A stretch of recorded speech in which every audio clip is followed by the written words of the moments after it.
Oi, pessoal. Eu estou aqui estreando o meu podcast, que é Patcast, com duas sumidades, duas amigas que são sumidades no direito de família. O primeiro episódio eu fiz questão de estrear com elas, a doutora Magda Buelrossi, a doutora Nena Salles, e eu estou aqui com muita satisfação em recebê-las.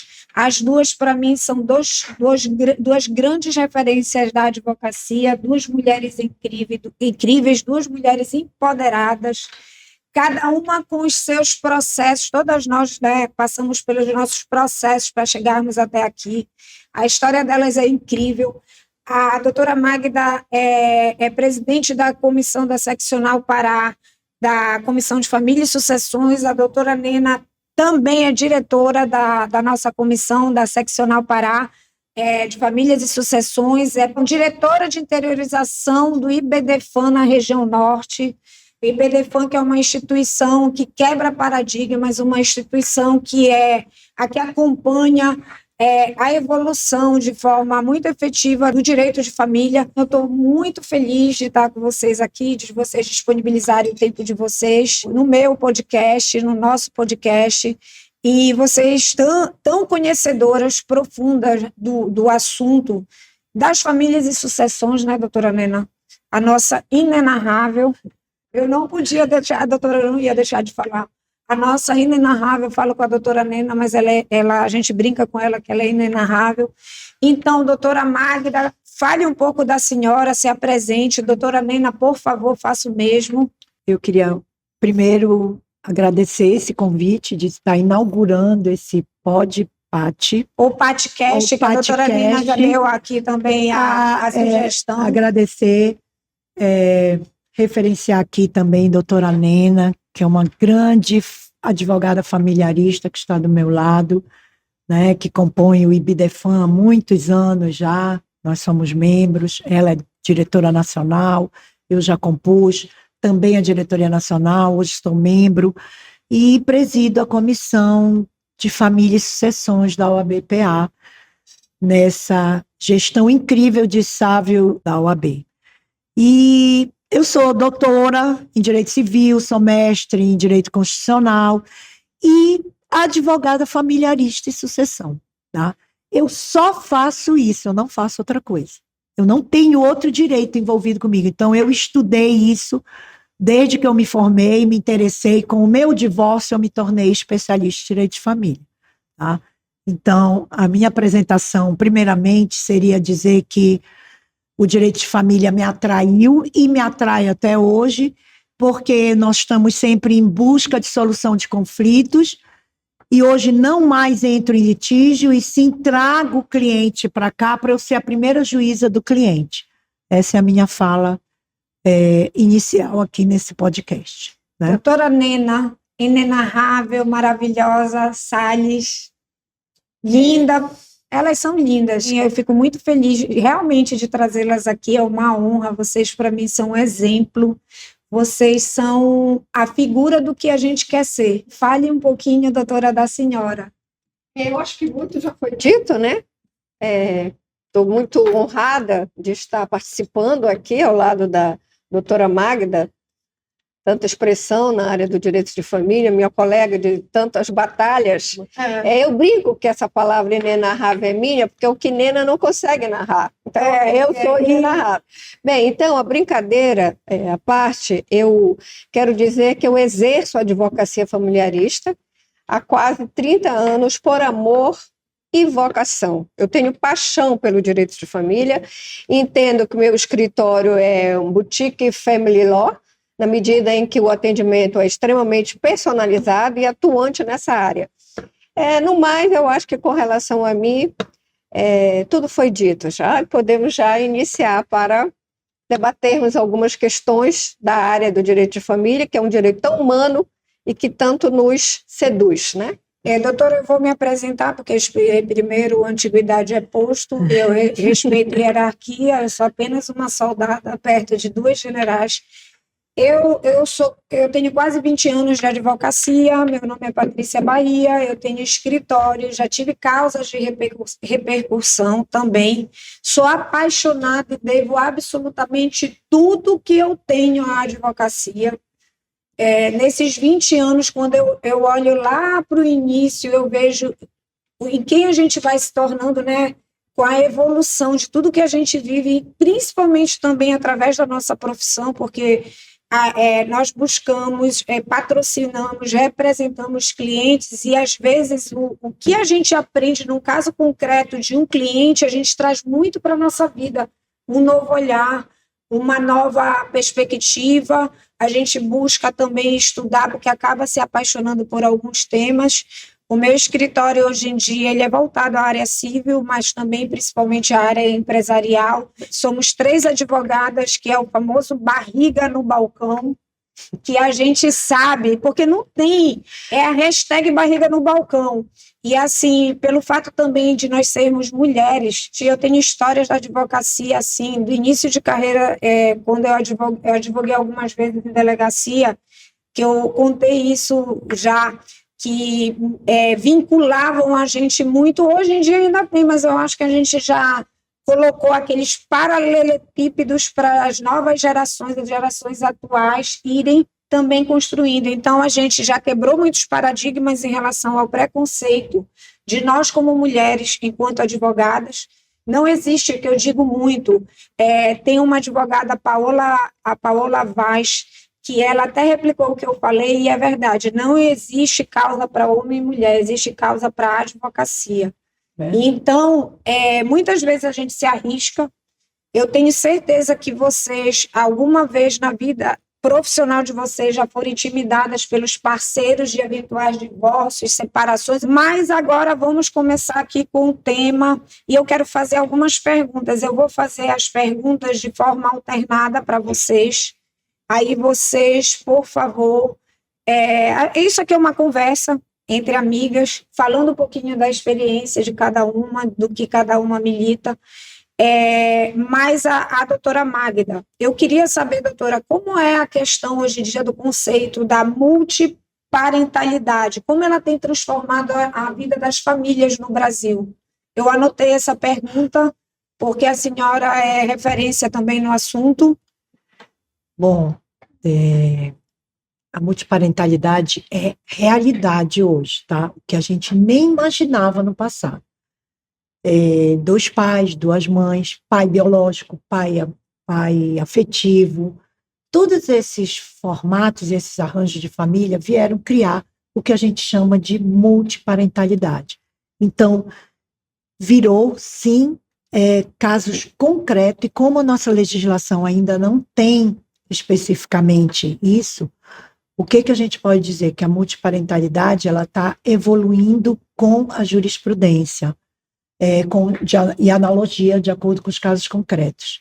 E a gente tem alguns casos, tá, que a gente já está recebendo de 2 mães serem inseridas em certidão de registro civil, 2 pais, pai biológico e pai afetivo, isso já virou comum já. Tá? E já está sendo feito até extrajudicial. Então, a multiparentalidade vai ser, inclusive, tema de artigo meu agora para a nossa primeira obra, coletânea, que vai sair, se Deus quiser, na OAB. Vai ser inédito isso, né, com o apoio do selo ESM. E nós vamos falar sobre heranças do Instituto Silvio Meira. Com a seccional. Isso. Também eu acho que é um novo avanço também, da diretoria do Dr. Sávio, nosso presidente da seccional. Apoiou por completo essa primeira obra em coletânea, que todos nós vamos participar, a senhora, inclusive, vai participar do Obrigada livro, pelo convite, com já certeza, aceito. doutora Nena, todos os membros da comissão, que você faz parte, né? Graças a Deus. Doutora Nena Salles, agora a pergunta para a senhora. É possível que 2 pessoas mantenham união estável sem saber que elas estão em união estável? E seguindo, quais os riscos jurídicos dessa ignorância afetiva, doutora? Muito boa essa pergunta, na medida em que às vezes, essa questão é um cotidiano. Muitas vezes, no meu escritório, eu recebo pessoas para dizer, doutora, eu não sei se eu vivo em união estável ou não, eu me separei porque uma coisa é certa, todo mundo que vive em união estável, namoro qualificado ou casamento, um dia vai se separar, nem que seja pela morte. E isso temos efeitos jurídicos. Então, é preciso saber qual é a relação que você está vivendo. Como o ordenamento jurídico entende que a união estável ela é comprovadamente por situação de fato, não temos necessidade de ter escritura pública, não tem necessidade de haver uma declaração formal. O que se tem que se verificar é a existência dos requisitos, dos elementos que compõem, que caracterizam a união estável, que é a coabitação, dependência econômica, publicidade da relação, apresentação como marido, mulher, muitas pessoas que vivem em união estável, nós nem sabemos se são casadas ou não. Então, é a apresentação e, sobretudo, o desejo, a vontade de formar uma família. Isso é o que caracteriza a união estável. Então, independentemente de haver qualquer tipo de contrato, há sim esta possibilidade de caracterização de união estável.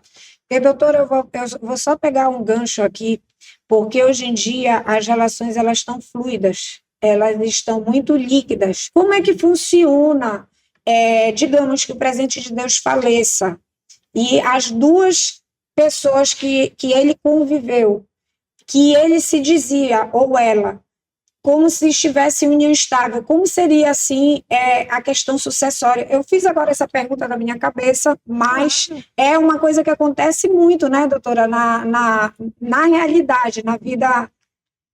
Pois bem, eu tive um caso recente, justamente dentro dessa sua pergunta, que se tratava de um homem casado civilmente, e mantinha uma união estável com outra pessoa. Então, ele vivia em 2 estados. No Rio de Janeiro, ele vivia com a esposa. E na outra cidade, ele vivia com a companheira. O resultado dessa história foi que ele faleceu, a companheira, então, entrou com uma ação declaratória de união estável pós-morte, onde ela reivindicava pensão por morte, todos os efeitos da separação, seja partilha, seja alimentos, benefícios previdenciários, ao mesmo tempo que a esposa, então, sabendo dessa situação,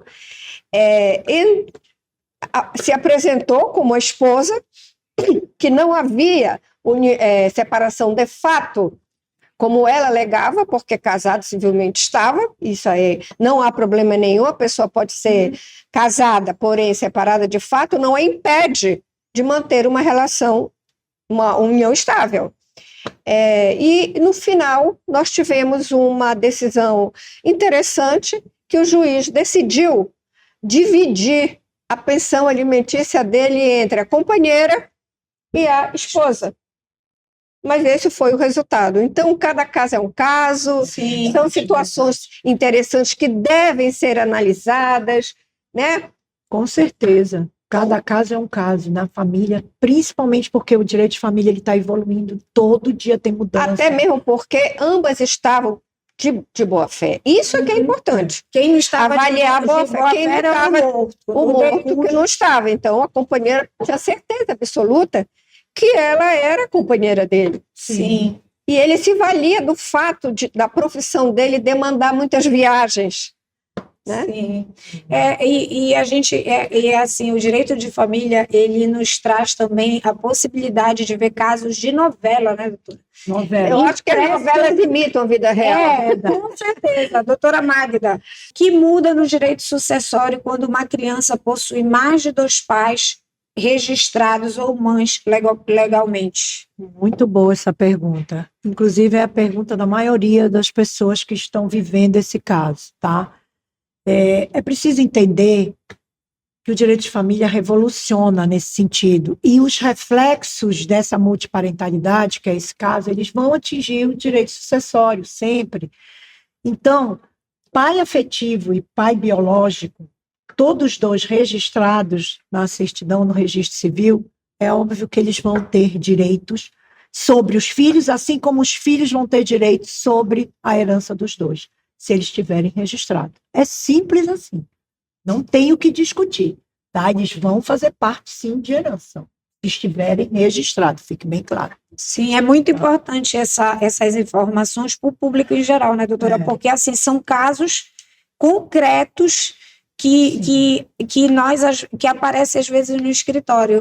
Eu já me deparei com situações, assim, que são inenarráveis, que eu tive que chamar a minha equipe, ligar para os colegas para a gente tentar solucionar, porque são casos muito novos e às vezes não tem nem previsão ainda para que se adeque àquele caso concreto. Eu tenho um caso, agora lembrando, que era o pai afetivo que estava cuidando da menina. O pai biológico nunca cuidou da filha, tá? Ele só fez nos primeiros meses, dar um pacote de fralda, alguma coisa desse tipo. E o pai afetivo, quando a criança já estava com uns 5, 6 anos, só conhecendo ele como pai afetivo e vendo o pai biológico, acho que contado no dedo, ele me procurou, esse pai afetivo, para saber quais eram os direitos dele com a criança. E eu disse, você pode registrar, sim. Se for amigável, se o outro pai concordar, você pode ir até diretamente no cartório.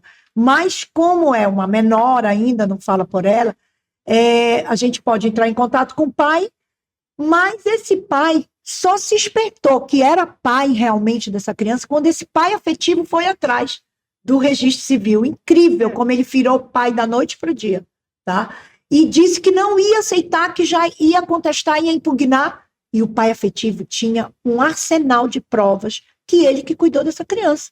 Inclusive, hospitalar, alimentar, foi ele que tinha fotos com a menina chamava ele de pai, né? Tudo. De afetividade, né? Tá? Então, é assim, ele só queria incluir o nome dele na certidão dela. Era muito justo isso, tá?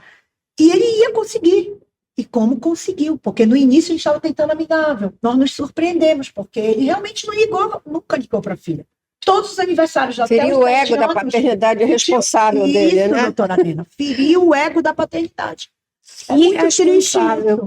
Irresponsável. Doutora Nena, em tempos de redes sociais e relacionamentos fluidos, como diferenciar a exposição digital do casal como indício de união estável e não apenas de namoro? Porque, doutora, essa pergunta, hoje em dia com as redes sociais, se a pessoa tiver de má fé, ela também pode plantar, e plantando e alimentando redes sociais para comprovar um suposto relacionamento, uma união estável, e no caso a outra estava de boa fé como namoro. E aí, como é que funciona?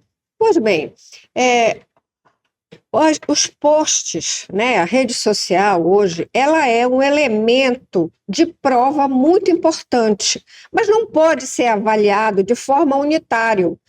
A jurisprudência entende que tem que haver um conjunto probatório de informações, de elementos que convençam o magistrado de que a união estável precisa não só de passeios, de viagens. Não, eu preciso de coabitação ou não, porque não necessariamente a união estável implica e demanda a coabitação, né? É preciso que haja dependência econômica, veja que eu estou falando de vários elementos, e também se faz necessário que haja o desejo de formar família. Essa é uma luta árdua que nós enfrentamos no judiciário, porque eu costumo dizer que ganha um processo não é aquele que tem razão, é aquele que melhor apresenta as provas. Sim. Então, como a senhora própria disse agora, há aquelas pessoas de má fé que vão reunindo provas, mas não há crimes perfeitos. Sempre há uma questão ou outra. Por isso, cada vez mais eu percebo que o direito de família está sendo contratualizado. Eu vou relacionar com uma pessoa, peraí, vamos fazer logo um contrato de namoro, vai que eu morro, né? Eu tenho um patrimônio já construído. A gente tem que dar essas informações para os clientes. É necessário. Está namorando já, a coisa está firme. Eu sempre falo isso para quando me procuram. Já tá, passou de 1 mês, 2 meses, faz logo o contrato de namoro. Ah, mas é muito pouco tempo. Não, mas não tem, a justiça não dá prazo. Não tem nada especificando prazo, né, doutora? A primeira lei que regulamentou a união estável especificou o prazo de 5 anos. Mas isso acabou. Porque tem uma diferença. O casamento, você diz o sim, que é quando o casamento se formaliza, sim, começou o casamento. A união estável não tem quando começou a união estável. Aí eu comecei um namoro, então vamos lá contratualizar. Vamos logo dizer que não tem intenção. Por quê? Porque tem efeitos jurídicos. Como eu disse, com certeza um dia vão se separar, nem que seja pela morte. Então eu tenho efeitos jurídicos em vida e efeitos jurídicos pós-mortem. Então, é também muito perigosa essa situação, porque a dependência econômica é uma das provas. Mas hoje nós temos sugar daddy, sugar mommy, sugar baby. Então, eu já fui procurada algumas vezes no meu escritório para formalizar um contrato de sugar baby. Doutora, eu só sustento ela porque eu estou recebendo benefícios sexuais. Então, eu não quero que amanhã eu dê um carro para ela, eu pago a faculdade, mas, doutora, é isso que eu quero, não é nada. A gente não pode fazer isso, porque isso vai caracterizar um crime de exploração sexual. O Superior Tribunal de Justiça já se manifestou sobre isso. O relacionamento entre pessoas que houver dependência econômica por submissão sexual é crime de violência sexual. Sim. Então não é possível. Mas as pessoas realmente elas ficam preocupadas nas consequências jurídicas. Mas é impressionante, né, doutora? O universo, quando a gente vai para a área de família, o universo de situações concretas que aparecem nos Por isso que eu lhe digo que a novela imita a vida real. A doutora, nós estávamos no dia que foi a comissão, encontrei a comissão de vocês, da qual eu faço parte, com muito orgulho. E assim, nós conversamos, vocês lembram daquele caso concreto que a doutora Magda leu, né, sobre a questão do erro da pessoa. Erro da pessoa, a gente tem muito isso. Então, como, assim, no caso, eu não vou entrar nos detalhes, mas no caso, o casal contraiu o matrimônio, casado com um tipo de gênero e depois se transformou em outro gênero. Um homem que virou mulher depois, tá? Era essa a história. Casou com um homem e depois esse homem se revelou, optou, se enxergou como uma mulher. Isso é vício de consentimento, erro de pessoa, tá lá, editado no nosso Código Civil. Aí vai ter vários questionamentos. Quando? Como foi isso? Do momento que ela tem o conhecimento do fato, está valendo, no meu entendimento. Qual é o momento que ela conheceu o fato? O momento que a revelação que não é mais um ser masculino, e sim um ser feminino, completo. Tá? Respeitando todos os gêneros que nós respeitamos aqui, mas isso é caracterizado, sim, é um erro de pessoa. Porque nesse caso específico, a outra parte estava tentando, vendo a viabilidade de se anular. Fez o divórcio, entrou com o divórcio porque não tinha conhecimento. Que poderia... ela queria, na verdade, anular o casamento. Né? E, na realidade, quando me procurou, eu disse, não, isso cabe anulação. Sim, no mínimo, a gente pode requerer essa anulação em juízo, com base nesses fatos, tá? E falando a verdade mesmo. Eu me casei com um homem que depois se tornou uma mulher. Então, é uma riqueza de situações e a evolução da sociedade é o impacto no direito, em todos os direitos, mas eu digo, como envolve as relações, o direito de família, ele tem a questão da sensibilidade, que você também tem que se colocar imagina o sofrimento, no caso, para as duas partes. Duas partes. Até porque existe nesse caso, que eu achei muito interessante para estudo que nós comentamos naquele dia, existe um filho menor. Filho menor. Então, tem e também a partir de então vão ser duas mães e não, ou dois pais, se fosse o contrário. Isso. A gente está dando aqui um exemplo. Se fosse o gênero feminino transformando em masculino, como a gente também já tem um caso desse, o do contrário, são duas mães também, tá? Que era mulher e virou homem, então isso é muito... Isso já está virando já corriqueiro, então... É porque o avanço o avanço da sociedade. Cada um vai ser o que é. Delicadíssimos que demonstram a necessidade do direito de família se utilizar da interdisciplinar. Que faltam no Código Civil. Para eu tratar dessa questão, eu tenho que tratar com psicólogo, com psiquiatra, com assistente social, porque eu tenho que ter um olhar voltado, primeiro, para criança. Com diversas ciências. Para criança, como vai ficar a cabecinha dela, de repente, o pai dela virou uma mulher. Como é? Então, isso tem que ser tratado. Não é assim. Eu penso que as coisas não podem ser feitas de forma abrupta quando se tem menores. Que se ele se reconheceu assim, hoje se trabalha muito com o princípio da dignidade humana. O que você pensa, vamos respeitar, antes a pessoa contraía, né, se submetia, mas hoje ela completamente, nós somos da teoria aqui que completamente respeitamos qualquer opção de gênero. São casos interessantes, porque ele mostra o que se vive, o que a gente vive todo dia. Então, assim, tem que ter sempre, o direito humanizado. O direito demanda a interdisciplinariedade. Eu não consigo, sozinha, muitas vezes, nós não conseguimos resolver um problema sozinhos. Eu quero dizer, sozinhos como advogadas. Por quê? Porque, às vezes, um deles não querem a separação porque, de repente, tem um sonho frustrado. Todo aquele casamento foi sonhado durante muitos anos. Envolve a família. Envolve toda a família. Então, o que acontece? Eles se mantêm, eles resolvem manter o litígio, não vou brigar, não vou ceder com relação à criança, vou utilizar a criança, vou fazer alienação parental, tudo porque não está resolvido. Não está resolvido conscientemente. Medidas vingativas ao invés de protetivas, seriam medidas vingativas. Por isso eu preciso ter um psicólogo. Nós trabalhamos assim. Muito. Precisamos ter um psicólogo, um psiquiatra, trabalhar, porque não às vezes, doutora, também ouvir, até, por exemplo, no caso aí da doutora Magda, ouvir até um médico endocrinologista, porque o médico também, no caso da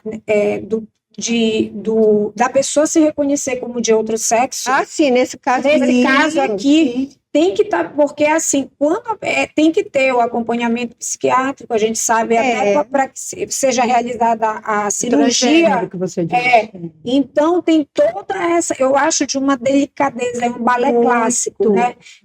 Que a gente tem que ter todo o cuidado, porque nós envolvemos seres humanos com emoções próprias que repercute e reverbera numa família, às vezes em duas famílias, na sociedade. Então, são direitos assim, eu sou apaixonada pelo direito de família, né? Porque ele nos traz a gente também se colocar de forma muito humanizada em relação a esses casos. Doutora, quais são os principais conflitos que surgem na partilha de bens em casos de multiparentalidade? Bom, os principais conflitos justamente é esse, tá? De pais biológicos e pais adotivos, a exemplo do que eu dei ainda agora, no direito sucessório, vão ter direito os dois. Então, vão concorrer com os outros filhos, com a viúva, com quem tiver. Então, vai entrar mais um nesse arranjo familiar aí, vai entrar mais uma, como a gente pode dizer, mais um descendente ou ascendente para concorrer com a partilha.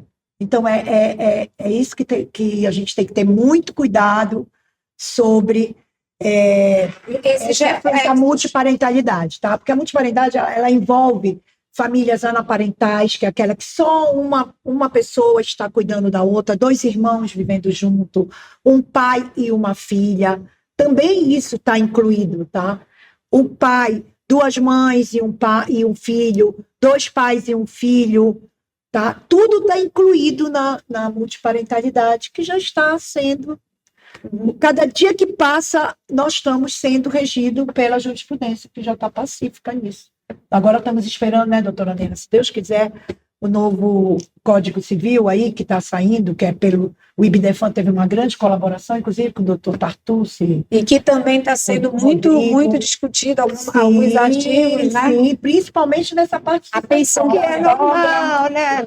A pensão da sogra, sim. Então, Tem um caso famoso agora também, que vai ser resolvido, que tal desse rapaz que ganhou o Big Brother, que a mulher que vivia com ele em união estável, né? Exatamente, aí vem o efeito patrimonial. Ele dizia no programa, gente, um absurdo isso. Ele dizia no programa que a mulher era esposa. sempre Ele afirmou. esposa, afirmando que era Depois esposa. que ele ganhou 1 milhão, Quando ela ele virou ganhou namorada. estou dizendo que estou conhecendo ela. Isso é uma É. afronta para o direito de família. Eu vi as declarações, e se ele estiver me ouvindo, esse rapazinho que ganhou aí o Big Brother, que fica um recado para ele, tá? Que não se brinca com afeto. Afeto, ele é resolvido, sim, também valorado juridicamente, tá? E ele brincou com o afeto da pessoa que deu a mão para ele. Sim. Sabe? Não tem como, tanto que ela já ganhou em juízo o reconhecimento da união estável. Não, nesse caso aí, ela se superou, né?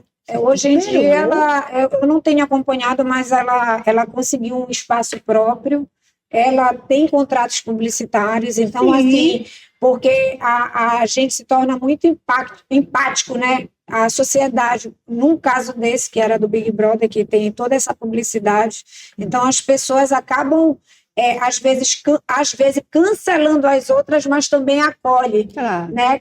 Doutora Patrícia, tem muito homem aí, tá? Eu conheço alguns que estão namorando, pulando de galho em galho, tá? Que acham que não vai ser reconhecido. Não, ele nem dorme em casa, então não vai ter união estável. Vai sim ter união estável, não precisa dormir em casa. Não precisa conviver sob o mesmo teto, né, doutora? Depende, se for comprovado os elementos do desejo de formar família, que é entendeu? Porque existe sim a questão do namoro. Então hoje ninguém pode mais namorar. O namoro de hoje é completamente diferente do namoro de antigamente. Sim. Tá? Antigamente se namorava, não se dormia em casa. namoro, Hoje em dia, primeiro o sexo, depois se conhece a pessoa. Então mudou Eu falo muito completamente. dos meus clientes. Essa questão, eu não estou dizendo para todas as pessoas, mas de modo geral, ok? Então, veja, essa é uma situação que veio até o nosso querido Zeno Veloso, Sim. criou o Instituto do Namoro Qualificado. Não, eu viajo Isso com ela. é uma das perguntas que eu ia... Eu já adiantei. Já Luísa Brunet, né? Justamente, você quer... Mas não, doutora, e assim, é super interessante isso aí da questão do namoro qualificado, doutora.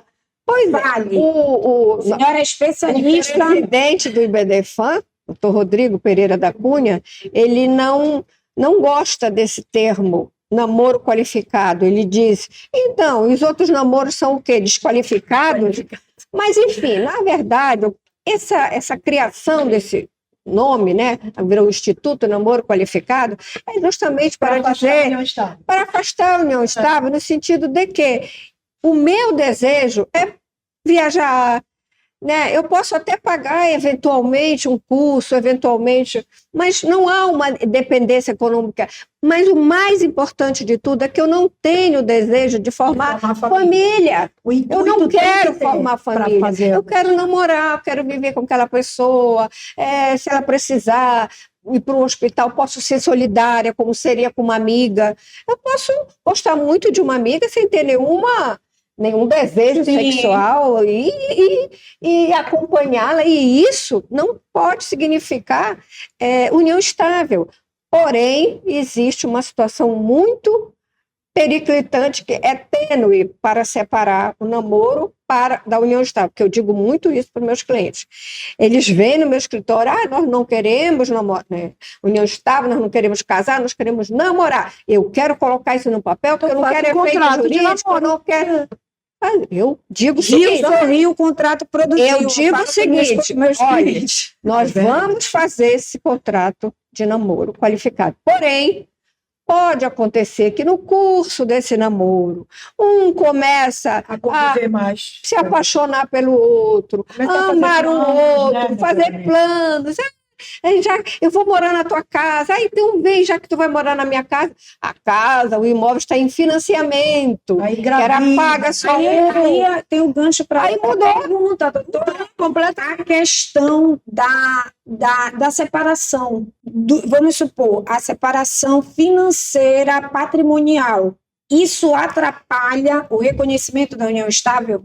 Não, eu vou te explicar. Eu faço os meus contratos de namoro da maior importância que nós escolhamos, melhor dizendo, o regime patrimonial. Então, querem uma separação? Queremos. Regime de separação de bens. E se esse namoro qualificado se tornar uma união estável, eu já estou decidindo o meu regime de bens. Pronto. Que se eu vier me separar amanhã, eu já tenho essa separação de bens, menos um problema. Com certeza. Menos um problema. Então, o que nós precisamos é alertar nossos clientes de que aquele contrato, ele não vige ad eterno. É verdade. Se mudou a situação, mudou os fatos, mudou o contrato. Então, o que nós pudermos fazer para evitarmos problemas futuros, fazemos, mas são limitados. Eu acho até que a doutora Magda ainda agora já falou a questão do afeto ser um valor jurídico, que a senhora deu advertência para um rapaz que ganhou o Big Brother. Afeto é esse caso do Big Brother. Afeto jurídico, ele tem que ser valorado também. O que é o afeto jurídico, gente? É simplesmente a valorização da convivência afetiva, da relação afetiva. Não é só a biológica que vai colocar. Às vezes tem muito pai afetivo que trata melhor do que o pai biológico. O namorado da mãe ou a namorada do pai está tratando o filho, nós temos casos desses, que está tratando os filhos bem melhor do que o pai biológico. Então, isso é valor afetivo que vai dos efeitos jurídicos no direito sucessório. Agora eu tenho uma questão que eu acho que vai dar repercussão. Ai, meu Deus. Pati Bahia. É o seguinte, eu tenho um caso no escritório que ela é médica. Isso é uma consulta? Não, eu quero saber o que vocês acham. É para brincar. Porque as pessoas... nós estamos numa sociedade que agora homens e mulheres têm os mesmos direitos. Direito à paridade. Exatamente. Muito no papel. Na vida real é bem assim. Mas por exemplo, vou só dar um exemplo. Se um homem separado, meia-noite, resolver tomar uma cerveja num barzinho. Está cansado de estar em casa, é uma sexta-feira. Tudo bem. Ele vai ser muito bem recebido. Uma mulher, meia-noite de casa, e vai para um barzinho, está atrás de homem, está caçando, olha. Você está entendendo? Então, essa diferença, essa igualdade ainda é no papel, mas nós estamos aqui atrás de...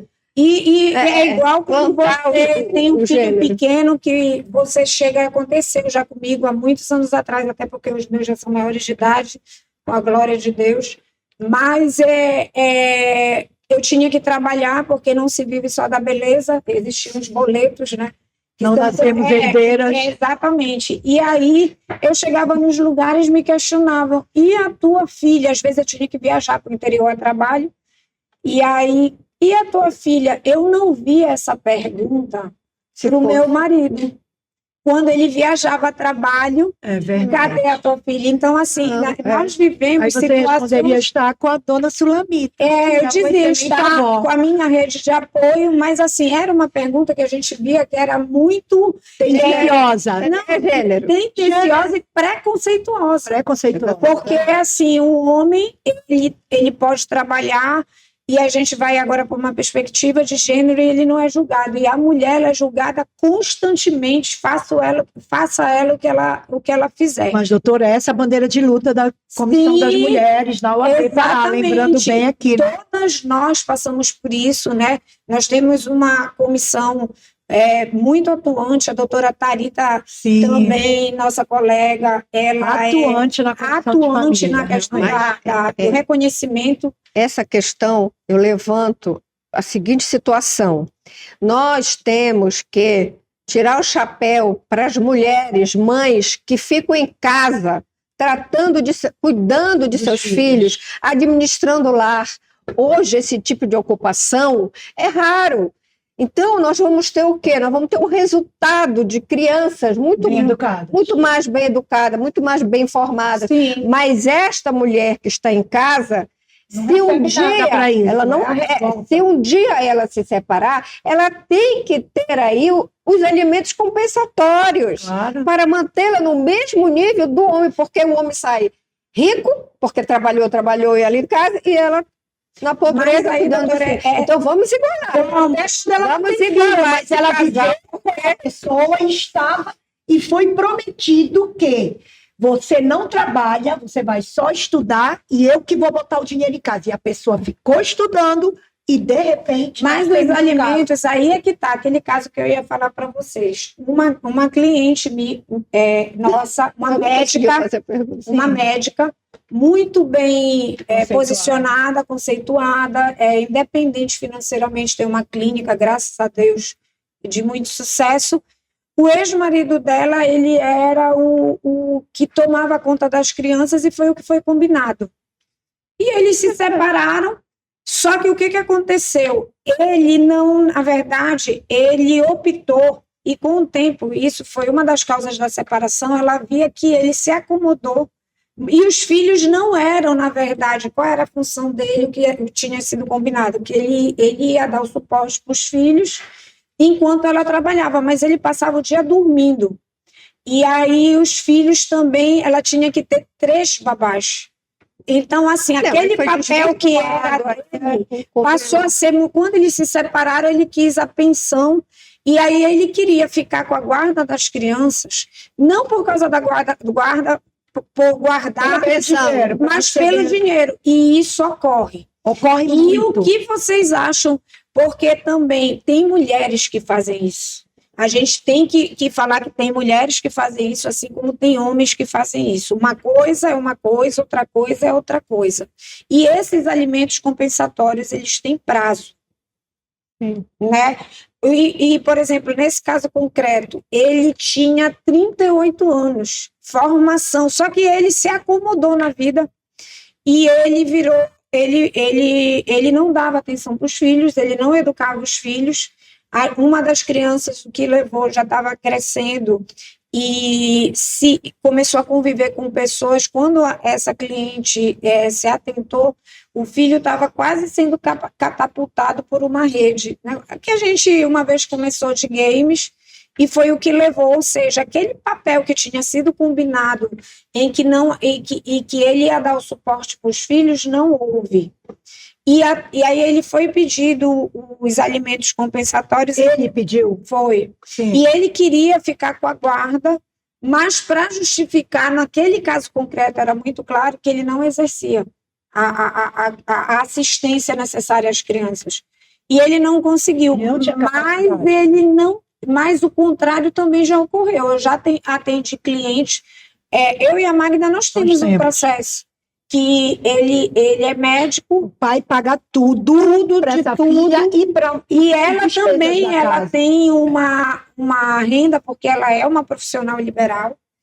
E mesmo assim, né, Magda, ela queria uma pensão e ela começou a fazer uma alienação parental. É uma coisa assim bem grotesca. Mas bem veja, pesada. cada caso é um caso, como a gente falou. O que é preciso aí, o que é preciso estabelecer, que eu acho que você já trouxe isso, é qual dos dois genitores reúne melhores condições para se manter com a custódia física dos filhos. Você própria já trouxe as provas de que foi desvirtuado aquilo que foi combinado, tanto que as crianças tinham 3 empregadas domésticas, né? Então, em primeiro lugar, tem que ser verificado as provas. Pode ser feito estudo social, uma perícia técnico-social, para se verificar com quem as crianças podem e querem conviver melhor, enfim. O nosso judiciário, né, doutora, ele tem muita resistência. Tem muita resistência.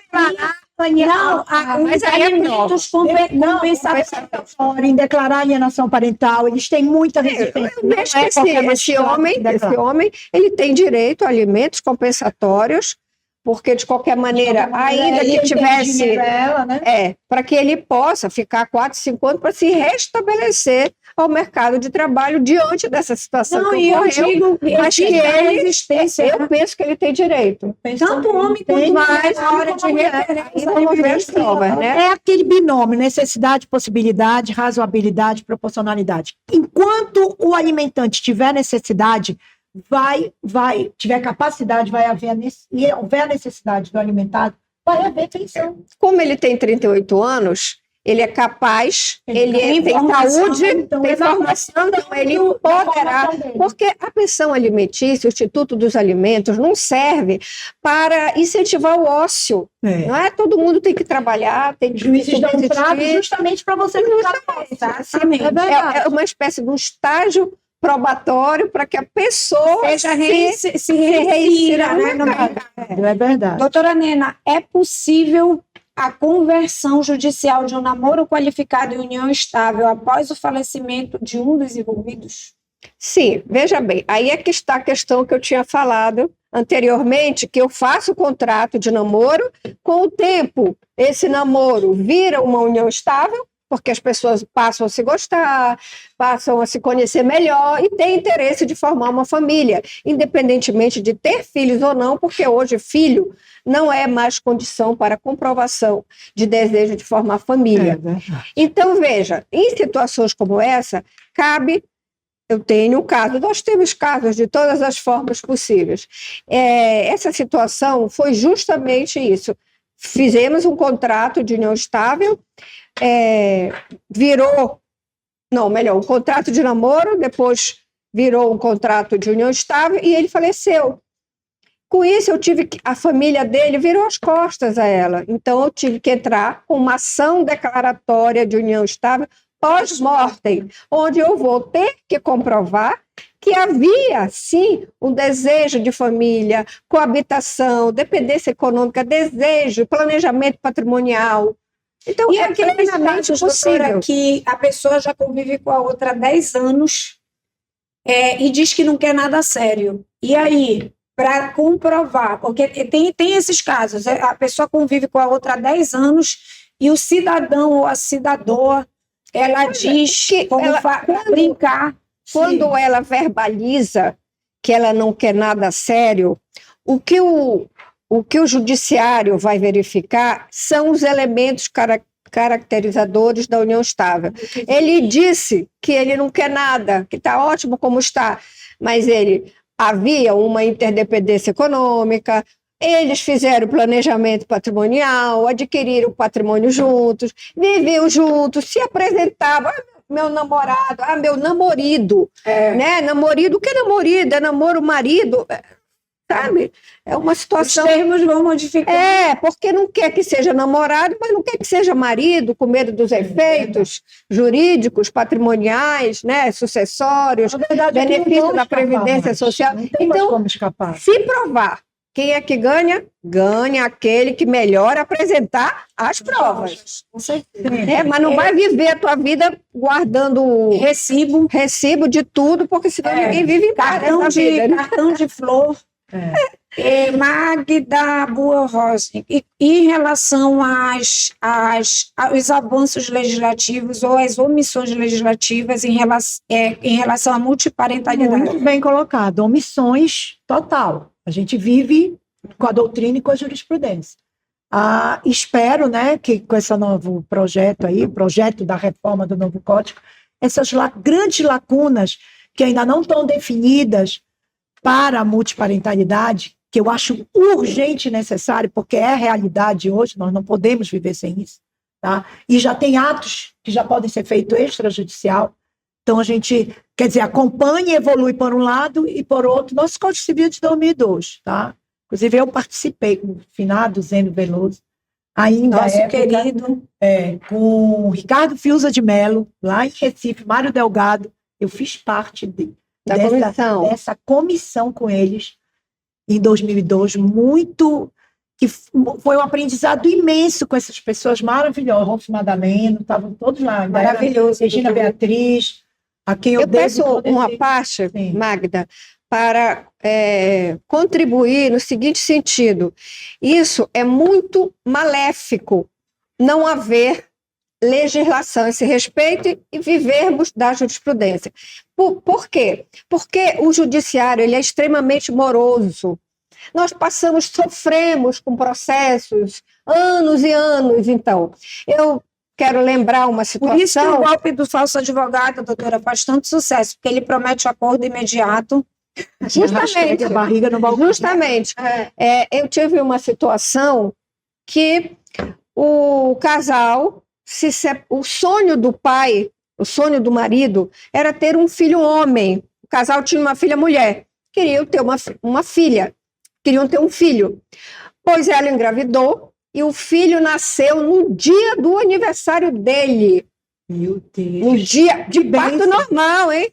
De parto normal. E foi aquela alegria, criava o filho daqui para lá. 2 anos depois, ela quis a separação, permitiu que ele ficasse com os 2 filhos, ele era um pai maravilhoso, tá tudo certo.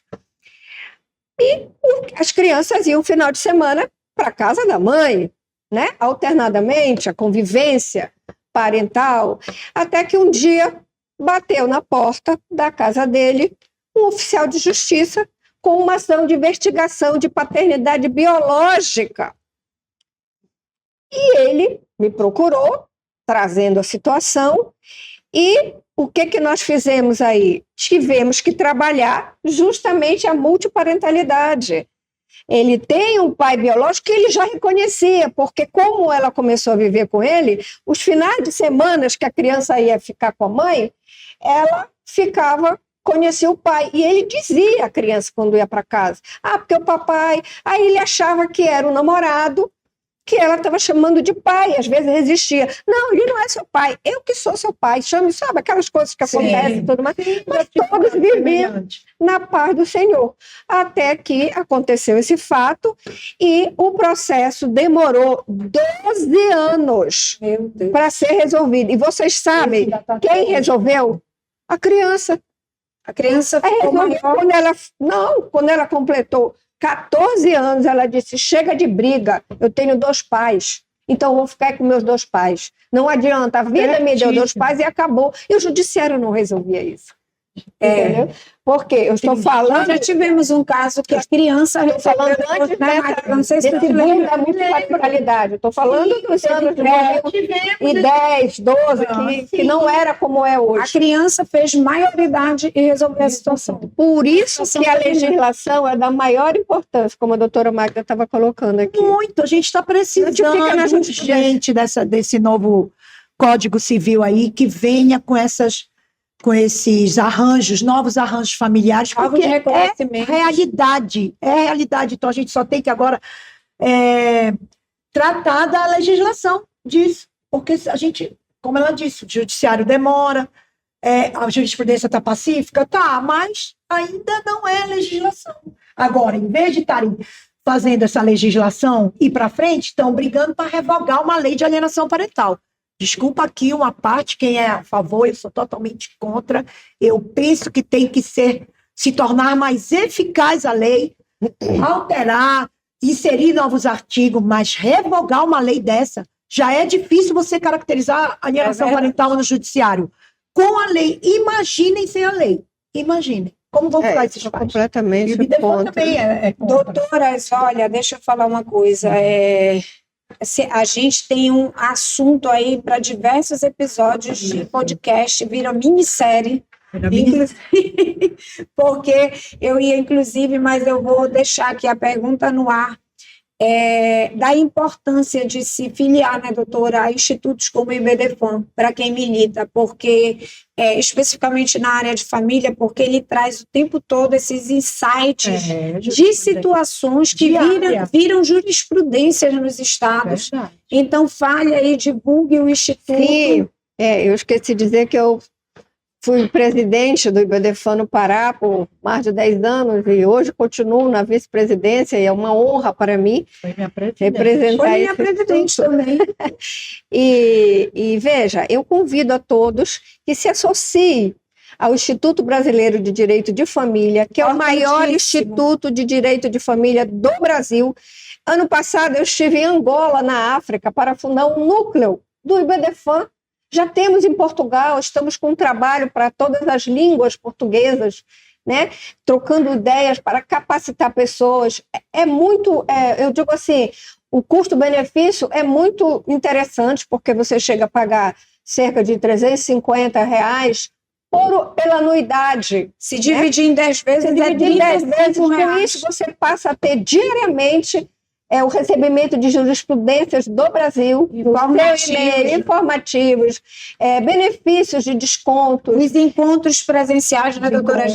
Justamente, no dia 26, 27 e 28, nós teremos o Congresso Nacional do IBDFAN, na nossa sede, que é em Belo Horizonte. Eu já convido a todos para se Vamos lá. Quero a senhora falasse, obrigada. É de extrema importância. Olha, doutoras, muito obrigada. No nosso primeiro episódio, importantíssimo, com duas sumidades, duas mulheres que quebraram todos os paradigmas. Eu conheço a história pessoal de cada uma, esse empoderamento que elas hoje representam foi ao longo de uma vida toda lutando pelos direitos das famílias. Eu queria só aproveitar a oportunidade para dizer que outro dia eu vi um post da senhora onde dizia: levei a minha criança para passear. Se ela soubesse o que ela ia se tornar. Eu achei muito interessante, porque a senhora também é uma referência feminina da maior importância no estado do Pará. Também uma advogada extremamente atuante, e você tem toda a minha admiração. Ai, doutora, é recíproco, é verdade. É uma honra estar aqui. A senhora sabe que eu amo vocês mesmo. Às vezes a gente nem se fala tanto, né? Mas pelo dia a dia, graças a Deus, nós estamos muito próximas. E é uma honra e uma gratidão. Agradeço muito a Deus. A história de vocês é um exemplo para mim. É um agradecimento em relação a tudo, a amizade. Mas o nosso primeiro podcast com a doutora Magda. Eu também quero agradecer e dizer que a Patrícia Bahia eu já conheço há muitos anos, nossos filhos conviveram juntos, convivem até hoje, são amigos, e a gente já trabalhou junto, trabalhamos até hoje, a gente tem parceria em causas de família, tá? Assim como eu tenho com a doutora Nena também, já tivemos. A gente tem muitas parcerias. Né? E assim, doutora Patrícia, é verdade, doutora Nena, ela é uma inspiração não só para a advocacia, mas para outras pessoas.